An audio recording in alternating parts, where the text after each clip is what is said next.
பாரம்பரியம் அந்த காலகட்டங்கள்ல இருந்து நம்ம குடும்பங்கள்ல நம்ம முன்னோர்கள் நம்மளுக்கு வாங்கி கொடுத்த கடலை மிட்டாயி, எள்ளு மிட்டாயி, பொட்டுக்கடலை மிட்டாயி, இந்த மாதிரியான கொக்கோ மிட்டாயி, இந்த மாதிரியான மிட்டாயில வாங்கி கொடுங்க. கடலை பருப்பு, பட்டாணி கடலை, இந்த மாதிரியான பருப்பு வகையில வாங்கி கொடுங்க.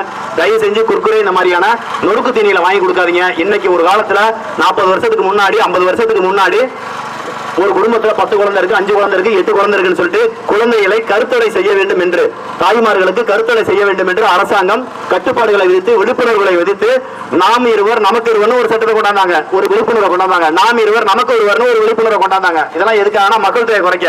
அதற்கு பிறகு என்ன சொன்னாங்க? நாம் இருவர் நமக்கு ஒருவர்னாங்க. அதற்கு பிறகு நாம் இருவர் நாமே குழந்தை நமக்கேன் குழந்தைனாங்க. இப்படி பல்வேறு வகையான திட்டங்களை தீட்டி கடந்த 40 ஆண்டுகளுக்கு மேலாக இங்க இருக்கக்கூடிய மக்கள் தொகை பெருக்கத்தை தடுக்கணும்னு சொல்லிட்டு மத்திய அரசு, மாநில அரசு பல திட்டங்களை கொண்டாந்தாங்க, பல விழிப்புணர்வுகளை கொண்டாந்தாங்க. ஆனா இன்னைக்கு பாருங்க, கடந்த ஒரு 10 ஆண்டுகளை எடுத்து பாத்தீங்கன்னா குழந்தையின்மை அதிகமா இருக்கு. செயற்கை கருத்தரிப்பு மையங்கள், குறிப்பா ஃபெர்டிலிட்டி சென்டர் சொல்லுவாங்க, செயற்கை கருத்தரிப்பு மையங்கள் இன்னைக்கு உலகமெங்கும், குறிப்பா இந்தியா முழுக்க, குறிப்பா தமிழ்நாடு முழுக்க இன்னைக்கு செயற்கை கருத்தரிப்பு மையங்கள் உருவாயிருக்குன்னா அதற்கு காரணம் நாம சாப்பிட்ட விதையில்லாத காய்கறிகள், விதையில்லாத பழங்கள், விதையில்லாத உணவுப் பொருட்கள். இந்த விதையில்லாத காய்கறிகளையும் விதையில்லாத பழங்களையும் இந்த கார்ப்பரேட் நிறுவனங்கள் உலகளாவிய இருக்கக்கூடிய இலுமினாட்டிஸ் சொல்லக்கூடியவங்க, இங்க இருக்கக்கூடிய ஒரு சீக்ரெட் சொசைட்டி சொல்லக்கூடிய நபர்கள் மனிதர்களுக்கு நோயை பரப்பி நோயின் மூலமாக காசு